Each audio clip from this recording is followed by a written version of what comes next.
World War III has already begun. That's an extreme statement, one that bears a heavy burden of proof. You should be skeptical. However, it's important to note that real skepticism is not blind disbelief, but rather the suspension of belief until sufficient evidence is provided. In this video, we're going to provide you with that evidence. Everything we talk about here will be documented in links in the description. I strongly encourage you to do your own research and to verify what we're talking about. Let's start with the definition of a world war. World War I and World War II weren't named as such because they involved every single country on the planet, but rather because these conflicts drew in the most powerful nations and were spread out over a large geographical area. Now, though the reductionist history we're taught in school marks the beginnings of the first two world wars at specific physical flashpoints such as Hitler's invasion of Poland for Europe or the attack on Pearl Harbor for the United States, the early stages of these conflicts had actually begun to develop many years prior. For example, Japan's attack on Pearl Harbor was a culmination of many months of intentional provocation by the US. This was revealed in the 8 Points Bulletin, which was declassified years later, but it's still never mentioned in textbooks. Likewise, the mutual defense treaties which were immediately activated by this attack were already in place, and the secondary results could have easily been predicted by anyone who had been paying attention. Unfortunately, at that time, the internet wasn't available. The public was caught completely off guard. World War I planted the seeds for World War II, which transitioned directly into the Cold War. In the post-World War II era, the advent of the CIA and the strategy of using politically motivated NGOs to destabilize countries changed the way war was waged, placing a much greater emphasis on covert operations and proxy wars than outright combat. Such operations blurred the definition of war, particularly in the mind of the public, and it made it much harder to define clear start points and end points. Can you name all the countries the US toppled between 1950 and 1991? Most people can't.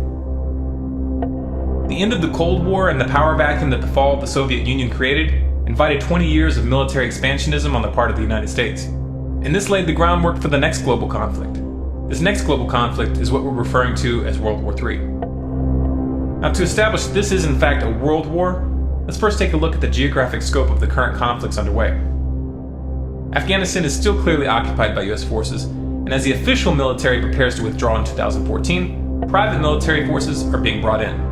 Also, there are no plans to discontinue the drone program in Afghanistan anytime soon. The Iraq War is supposedly over, and there's been a drastic drawdown of US troops. However, the overt occupation is now being replaced by a covert occupation run by the CIA, which has one of its largest stations in Baghdad. Obama has expanded Bush's drone program into Yemen, Somalia, Algeria, Libya, and Pakistan. In parallel, the Dagger Brigade has deployed US forces to 35 African countries this year, and the Pentagon has put boots on the ground in Mali as of April. And let's not forget that Obama toppled the Libyan government in 2011. The US has been running intensive war games and drills with South Korea since February, and they are ongoing in spite of the lack of media attention in the past month. North Korea is calling these drills, which included simulated nuclear strikes and naval maneuvers, wanton provocations and rehearsals for war. This really isn't an exaggeration since the US just recently signed a mutual defense treaty with South Korea, which makes it significantly easier for the US to get militarily involved in that region. The US has pushed for multiple rounds of sanctions against Iran, supposedly to discourage them from building a nuke, even though the CIA and Mossad both agree that the Iranian leadership hasn't even made the decision to build a bomb, much less even start. The US and Israeli governments aren't one to let pesky little things like facts keep them from promoting military strikes on Iran. But since they haven't gotten much traction with this approach from the international community, they've moved on to less direct tactics. And that brings us to Syria. Iran's closest ally is Syria. And on Friday, May 3rd, 2013, Israel attacked Syria. This after their attempt at framing the Syrian government for chemical weapons fell apart. The US has been stepping up its material support for the Syrian rebels, though they still publicly claim that they aren't supplying them with weapons. This is just a public relations smokescreen. On May 26, Lebanon was attacked by NATO-backed insurgents due to Hezbollah's support for the Syrian government. Russia has taken a firm stand against US, NATO, and Israeli attempts to topple the Syrian government, and is still planning to send a shipment of S-300 anti-aircraft missiles to the country.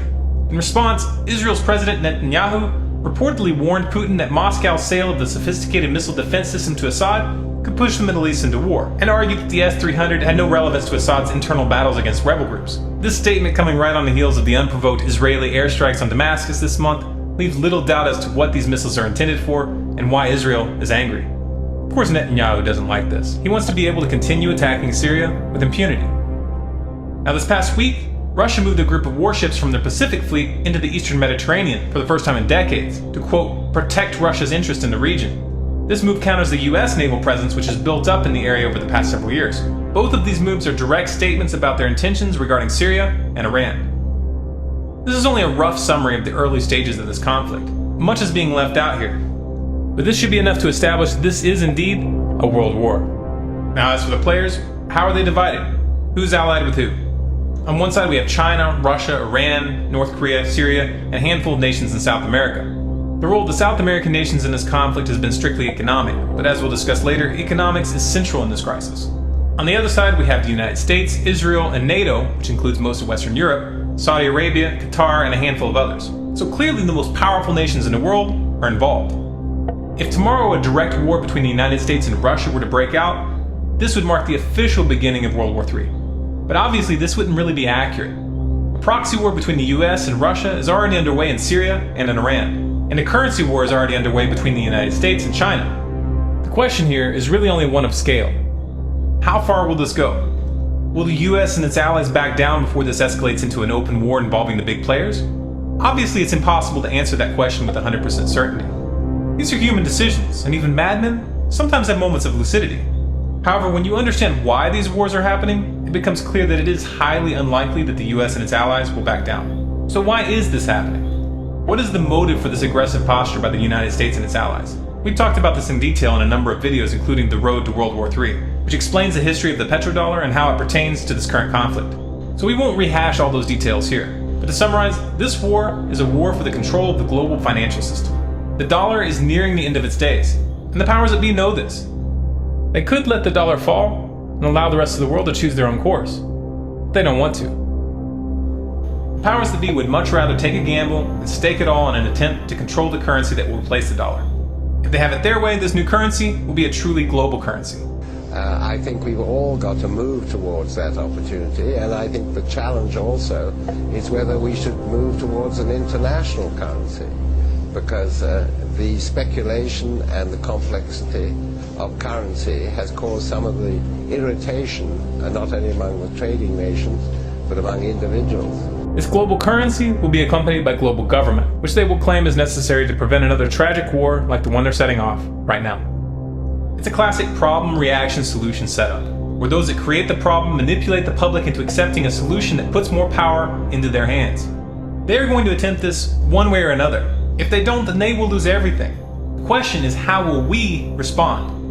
Will you fall for this? Will you send your sons and daughters to fight in these corrupt wars with your eyes closed and your hand on your heart? Or will you at least speak out? This is the real variable. This is what will determine the final outcome. If you appreciate this message, and if you want others to hear it, you can help by liking this video, adding it to your favorites, and sharing it to Facebook, Twitter, your blog, and by sending it to your friends via email.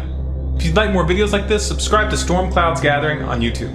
For updates and bonus content, be sure to follow us on Facebook at facebook.com/StormCloudsGathering, on Twitter at CollapseUpdates, and our website is StormCloudsGathering.com.